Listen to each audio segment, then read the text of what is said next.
Hi everyone, welcome to Job Creators Radio Show, an international talk radio show focused on individuals, families, professionals, and organizations committed to meaningful employment for persons with disabilities.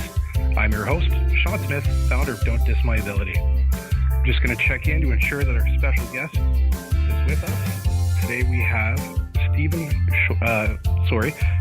Rohr, publicist for the Oscars, spearheading both domestic and international publicity for the annual telecast, aired live in the United States on the ABC television network and via broadcast partners in 225 different countries and territories to a worldwide audience of several hundred million.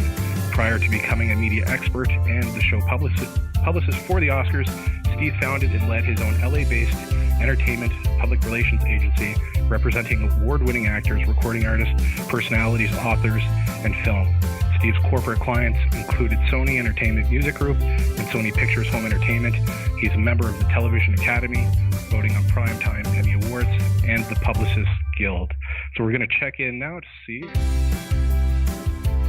Steve is ready to join us.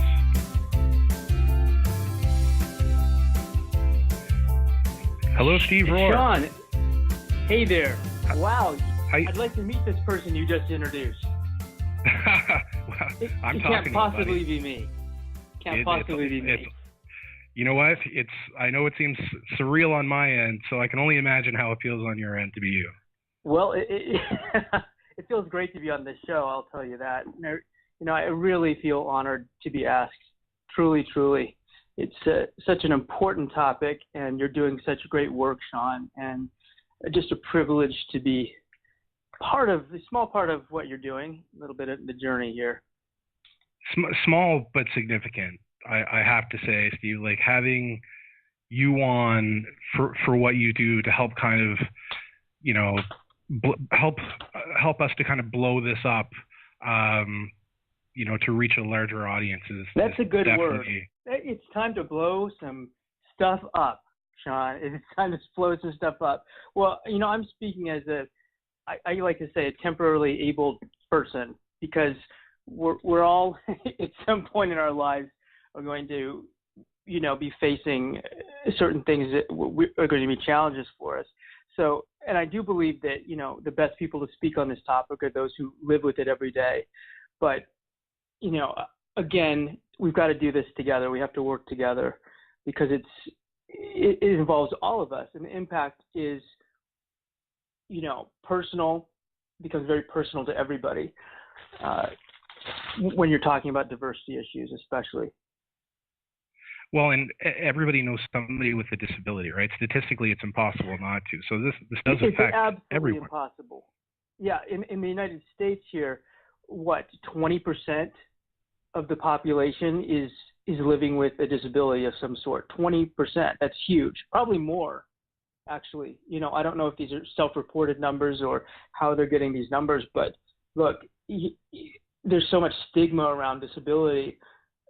Who wants to report that? So we might be dealing with huge, huge numbers. And when it comes to Hollywood, well, we're not doing such a great job, Sean.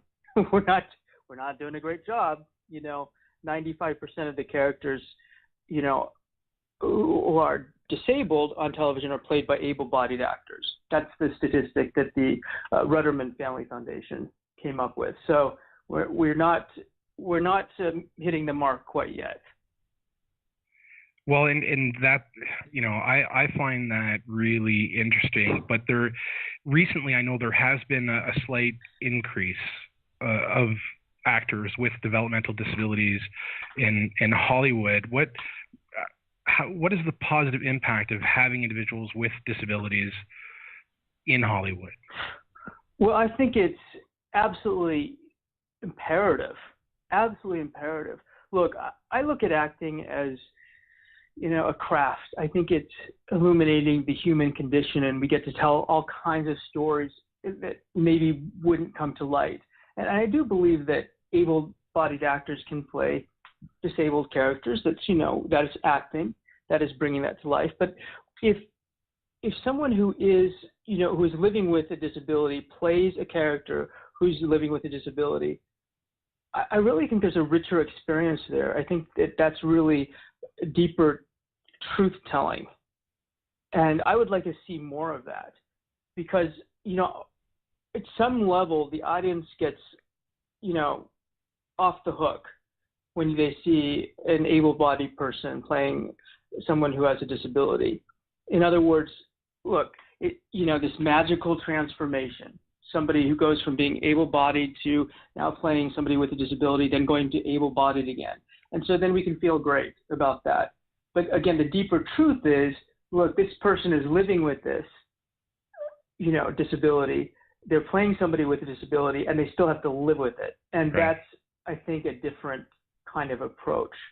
And you know what, Sean? I would like to see somebody living with a disability playing a character who is just a character, just a right. person living in their life. Wouldn't that be kind of nice? Wouldn't that be interesting? They don't have to play a character that is living with a disability. They're just a person. I think that would be is that wacky? Am I asking for too much here? This is, really. Not at all. I think that's when we'll know when inclusion has actually happened. Exactly. And you look at other models for the minorities in Hollywood. I'm Asian American, or Asian Canadian too. So, I take a look at that. And for so long, this issue has been a black and white issue, literally a black and white issue. I think that is a losing proposition. It is a no-win game because as soon as you make it black and white, that's what the stakes are. But I think the stakes are far greater. Guess who gets left out of the conversation when we talk about diversity? People living with disabilities, which is the largest minority population in the U.S. That's the fact of the matter. And always left out, almost always left out. Asian Americans also left out, so I'm feeling the pain. It becomes very personal. Asian Americans are the fastest growing minority population in the U.S., the fastest growing. People do not take Asian Americans into account. So at some level, it does, again, become personal to me. Because, look, if they're doing it to me, they'll do it to somebody else. And my life is enriched. My life is enriched by having all kinds of people, running in and out of it. That just makes life so much more interesting, fun. I think it makes me more interesting as a person. Like, look, I have different points of view. And we do know that when we have diversity, we're so much stronger. You see this in business, you see this in schools, you see this everywhere. The evidence is overwhelming that the more diverse voices you have in the room, the better decision making you'll have. And quite frankly, you'll have a lot more fun. That's really the truth of it. Absolutely. And part of how we're doing this is the Trailblazing Conference. And I hope towards the end, we're going to open the lines up, and we're actually going to give away 2 VIP tickets to Trailblazing. And I'm hoping you'll help me out with the contest. Well, let me tell you, I am so sorry I'm going to miss that conference because you have some incredible speakers. It just so happens that I'm booked to be someplace else at the time. But if I had a magic, flying saucer, I would absolutely be there. Because you've got Temple Grandin's going to be there, right? We do, but in all fairness, you weren't able to attend, but you did set us up pretty well. Did I? Well, I mean, I'll let you share who you were able to connect us with. Well, sure. So one of my heroes is Eileen Gruba, who is a phenomenal actress here in Hollywood. She is one of these people who is working. She's an absolute working actor. You've seen her on all kinds of shows. And she's also a person who will not let it go, will not let the idea that, okay, now I'm working, so that's good. It's that whole tokenism thing. I'm working, so I'm just going to just go about my business and be successful. No, Eileen Gruba is saying, wait a second, we need to be far more aware of people living with disabilities. We need to be much more welcoming into Hollywood. And so she's just been a great hero to me, and she's speaking, right? So this is going to be quite a phenomenal roster. And every day I see another great person show up. speaking as well. So Eileen Gruber, you've seen her on Criminal Minds, you've seen her on Bones, you've seen her on Masters of Sex, you've seen her on Dexter. You've seen her a lot on Sons of Anarchy. You know, this woman is big time, and she's Actor Studio. And I don't know, Sean, if you're aware, but Actor Studio is hugely prominent in Hollywood and New York. It's the go-to place where actors are trained, and she's the real deal. But she's also the real deal because she's not willing to just work herself without looking back and looking around at her brothers and sisters and saying, wait a second, I can't be the only one doing this. But there are other great people living with disabilities who are also advocating, and I think that is absolutely critical. Back to, and I can only speak from my experience, back to being an Asian American, Asian Canadian, you see, we can sit and blame, and we can say, look, okay, there are no Asian roles in Hollywood, and we know this is a catch-22. People say, well, we can't find any Asians to play these Asian roles, but all the Asian roles are then made into white roles, or they're played by white people. This is true. Historically, this is true. And that doesn't help us, right? So why would you want to ever go into acting if you're Asian when there aren't any roles? You wouldn't. But on the other hand, I think there's a responsibility for Asian Americans and Asian Canadians, Asians all over the world, to speak up and to say, wait, this is not good. This is not the way it should be. And we'd like to have a part to play, quite literally, in Hollywood. And so that means a lot of things. There has to be a bit of a cultural shift. I think that's happening right now, where Asians are not necessarily just going into math and sciences, and that's going to be what the deal is. I think there has to be more, creativity, and people have to be looking for creative outlets. But also, at the same time, there have to be Asian people standing up and saying, this is not okay. It is not okay. So what you're doing, Sean, is exactly the right thing. You're saying, this is not okay. It's not okay. Any way you look at it, you cannot justify it. I think it is morally wrong. I think that it is completely against everything that I believe in, for sure. But what we believe in as a society, what we talk about, yet we're doing it. So it takes somebody like you, it takes somebody like Eileen Gruber, it takes all of us to stand up and say, wait a second, no, forget it. We're not playing this game anymore. And so do you notice a positive shift in television and film with an influx, people with a social conscience who are kind of stepping up and saying, we need to have individuals with developmental disabilities represented in television and film? Is there a shift happening? Because I see a little bit, but... Yeah, I do feel a shift. Before, there was just nothing, right? Nobody would ever say anything. And it was just status quo, and people just took it for what it was. But, the more people are coming forward in general, talking about, the autism and spectrum, or talking about, living with, a disability, or, veterans coming back, the more you hear that, the more it just filters into society and eventually into Hollywood. So I am seeing more of it, and we can't stop. We can't stop. And I really do think, Sean, again, that the best people to advocate are the people who are living with disability. There's no question about that, because I can't come in and be a savior. Nobody can come in and be a savior. That's just, kind of gross. That's not the way it works. But at the same time, people who are temporarily abled need to say something. They need to speak up, because it does impact all of us. It really does.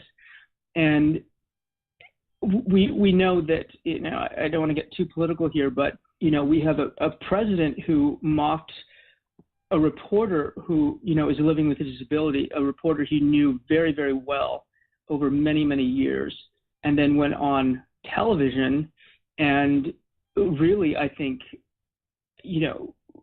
did all of us a great disservice by making fun of this person in a very bullyish way. And he can say he doesn't know this person or whatever, but he does.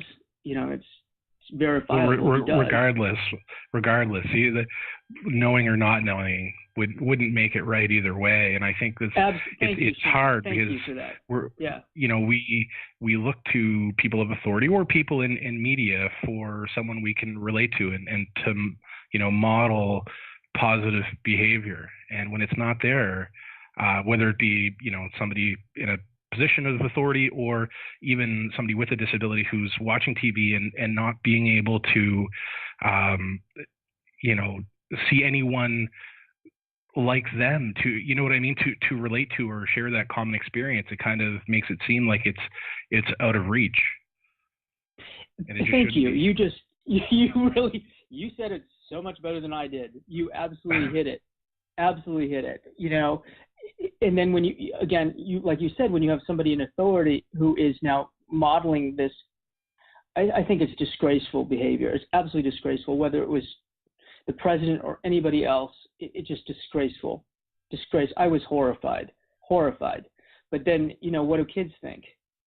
And then you look on television, you look in movies, and you say, well, where am I? Where am I reflected in a positive way, or at least a way that is somehow normal? Because living with a disability,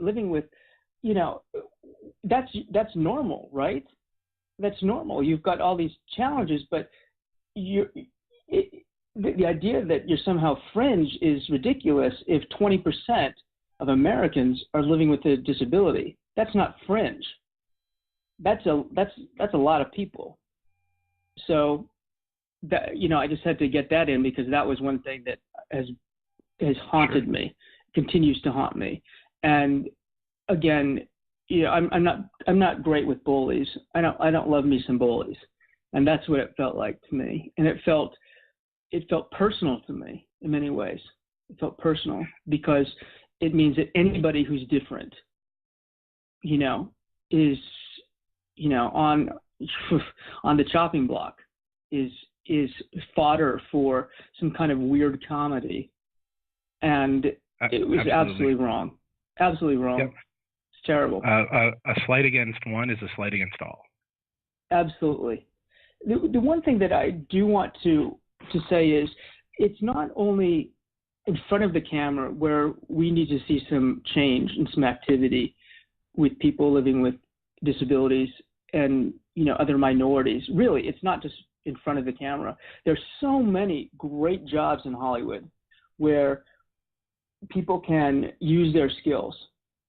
So you've got writers, you have sound editors, you have directors, producers, costume designers, makeup artists, hairstylists. You've got all of these incredible jobs where I'd love to see more diversity. Number one, it's just good to have more voices in the room, better decisions, better quality of work. Number two, that's where a lot of the change can happen from within. So if you're in a writer's room and you don't have anybody living with a disability in that writer's room, and you're writing this character who's living with a disability, how authentic can that voice possibly be? I can only sort of guess. I can sort of imagine what it would be. Well, how authentic is that? Now, it can be done, but it doesn't mean it's going to be done in an authentic way. But imagine having a writer who actually lives with a disability writing that character. How much richer would that character be? Oh my gosh, it'd be night and day, I think. And that's where the difference can come from as well, from inside, within the industry. What about a director? Now look, people are going to say, well, that's maybe a lot of accommodation. Okay, now we have to accommodate. Oh, fine. Big deal. If it takes a little bit more understanding, a little bit more patience, big deal, because the impact and the benefits to all of us, I think, are enormous and far outweigh any kind of accommodation you have to make. Truly. And, come on. How difficult is it to open the door? It really isn't that difficult. And if you have to be a little bit more patient or a little bit more accommodating, fine. That's how I feel about it. Because again, we all get better from it. We all get better from it. We all benefit. And I really feel that the shift is starting to happen. There are more roles for individuals who are not in a kind of less than light. Typically individuals with disabilities have been looked at as less than, and now there's a more empowering status or role for actors with developmental disabilities, where they're more empowered. And I see a shift, and I'm wondering, Steve, how do you envision we as the job creators movement can play a larger role in pushing inclusion in Hollywood beyond having this conversation? Well, this conversation is huge, Sean. This conversation is huge. What you're doing has such an incredible impact. It does take people starting to tell the story. It does take people like you having the show, because I think what it does is it gives other people permission to speak up. It's tough to step out. Hollywood especially is a very tough town in many ways. It's highly competitive. And once you're in the door, you really don't want to jeopardize that. That's kind of the feeling. So you don't really want to rock the boat too much. But having other people step up and say, this is not okay, we need to make some changes, I think that is highly encouraging. And again, we'll give permission to step into the light and say, we need to also say something. But it also, I think, is a message to a lot of people who are aspiring Hollywood people that a change is coming, because I do feel a change is coming. The more you talk about it, the more you're in people's face, really, is when the change comes. I think that's where Asian Americans have been a bit late to the party. Every time an Asian role went to a white person, or every time an Asian character was written out of a project, there was not one word. Nobody said anything. It wasn't a big deal. I remember many years ago there was a show called The Other Half, and it was an answer to The View or The Talk or The Social. So you had 5 guys sitting around talking about issues. So you had the Latino guy, you had the African American, you had the older white guy, you had the younger white guy, and you were missing somebody, an Asian male. And nobody seemed to think that was a problem. Nobody said anything. Now, if there hadn't been a Latino or African American or a white person, well, I think that there would have been an issue with that. But nobody found it a problem. So speaking up, constantly being vigilant, and it can be exhausting, but the payoff will be huge. The payoff will be huge. It is. It really is. And it's, no one ever said being awesome would be easy. Well, I know, but being awesome can be awesome, right? It can be absolutely awesome, and it makes us all better. It really does. And it's not. I guess for me, it's really about doing the right thing when it comes right down to it. And I think people are pretty good at heart. I think that people really want to do the right thing, but they really don't know how to do the right thing. Even I get, sensitive to the fact that, I'm a temporarily able-bodied person, and what do I call people, and how do I be respectful to people? And I'm always nervous about that. I really am, because I think people should call themselves what they need to be called or what they want to be called. That's empowering. I don't get to choose what you're called, right? So I get a little nervous about that, which I have to get over or just, live with, but I have to move through it somehow. So when you're looking at, especially people with disabilities, maybe some people just don't want to offend. Maybe that's their thing, and so they're just going to avoid it altogether. But that's that's on us. That's the reality. I think a lot of times, rather than saying something, people say nothing, which is the wrong approach. And we're entering we're entering the 5-minute mark, Steve. So I want to make sure that we give these 2 VIP tickets away because it's just going to be nuts. So let's open up the lines to the callers. We've got a few people on. So Steve, I'm going to ask you to pick a number from 1 to 10, and I'm going to scroll through the list, and we're going to give some tickets away, buddy. Okay. How about 9? Lucky number 9. All right. Hello, caller. Hello, you are on the line. They were on hold, but no one's there now. Okay, should I pick another number? I'm going to wait 1 second and see if we can. Hello, caller? Hello, caller.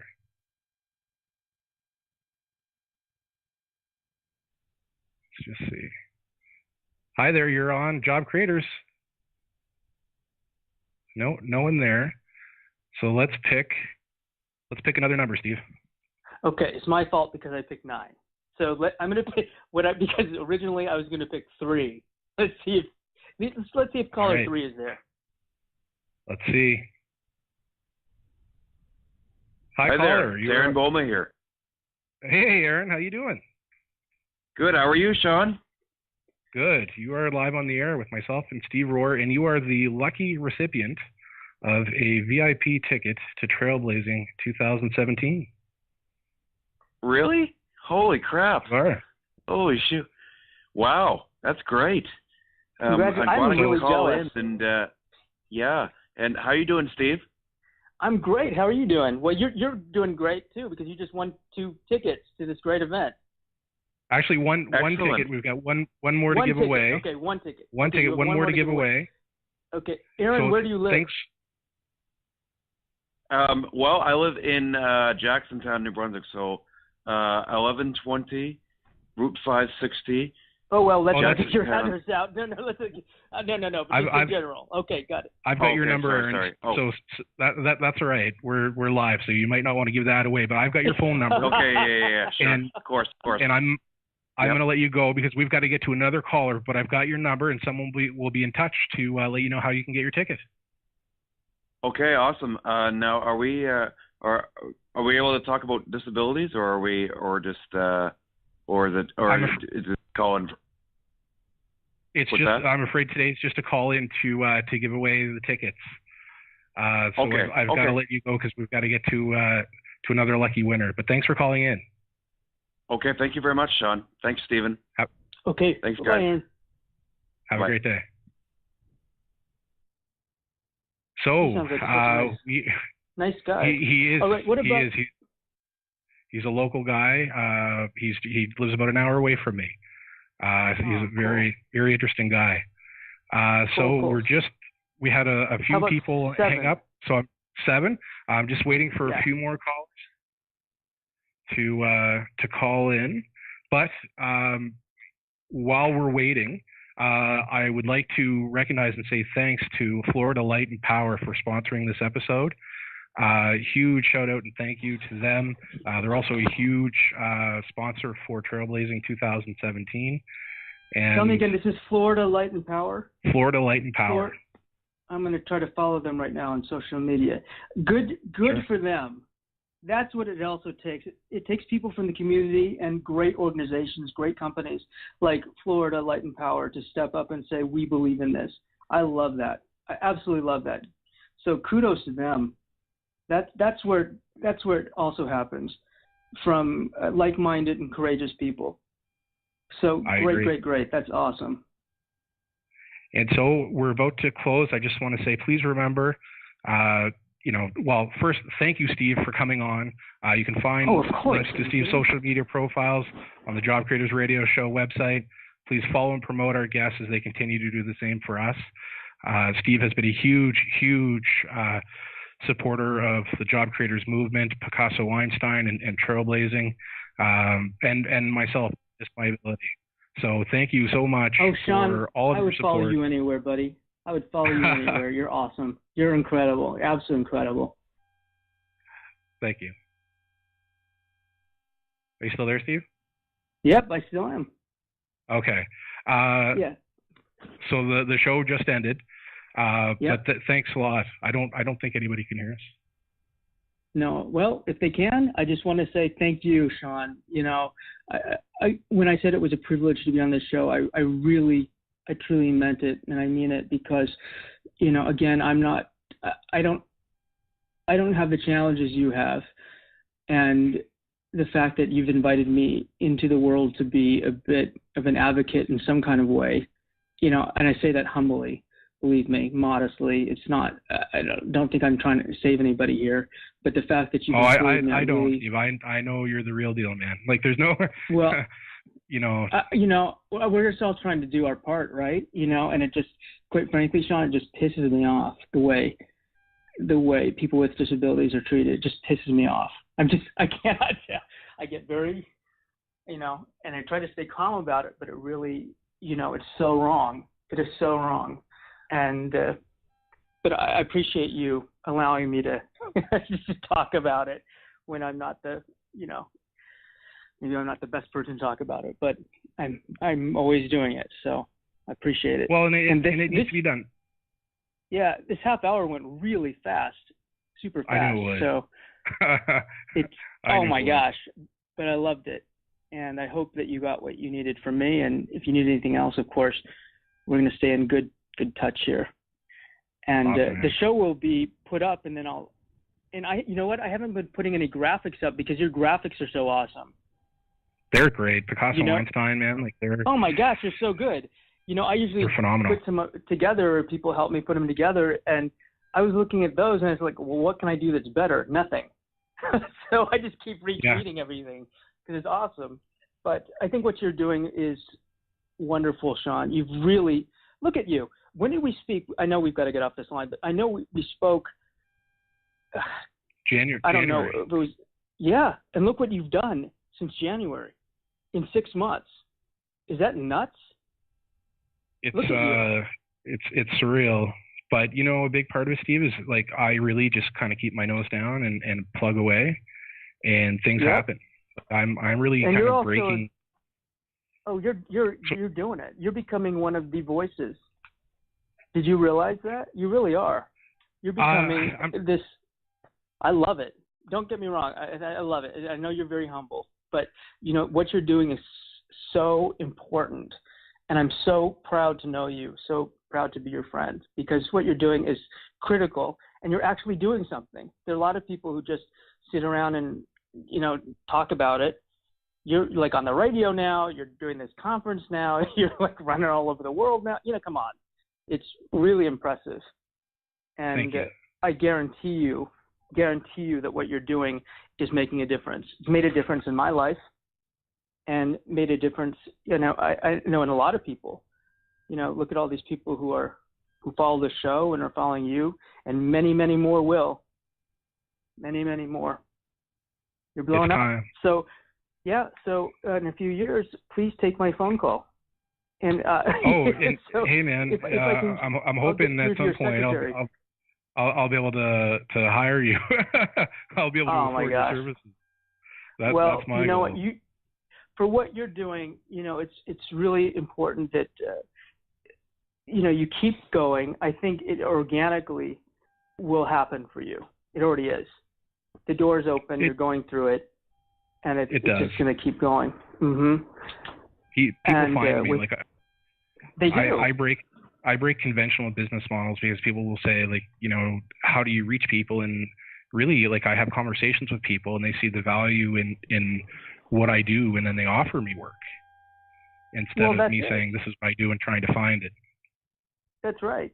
And your network is getting bigger and bigger. And with Picasso, I always get this wrong. Einstein, right? Picasso, Einstein. Right. That's, I don't know who they are, where they came from, other than they're incredible, and what they're doing is such, valuable work. And to pair with them, I think, is fantastic. So you're doing everything right. Doing everything right, Sean. Well, and of course, that anything means, that I can means do a lot to coming help. from you. Well, I'll just do my little part, and I'm here if you need me. Sure. I appreciate it. Absolutely. I'm happy to do it. More than happy to do it. All right, I'll let you go. And All right, man. what else do we need to talk about? That's it. That's Obviously, it. we're gonna be connected a lot here. And when it posts, then I'll put it out there for people to listen to. So just tag me on whatever, and then I'll put it out. They're pretty good. Like sometimes they'll have it out. It's always out the same day. So it could be 30 minutes from now. It could be a couple of hours, but they're pretty good about getting it out. And I'm going to, when we hang up, I'm going to send the email to connect you to Different Brains. Oh, that's awesome. I appreciate that. Yeah, they're great, man. They're also another great company. You're incredible. You're my hero too.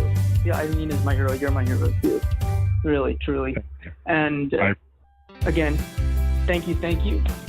And I will see you online.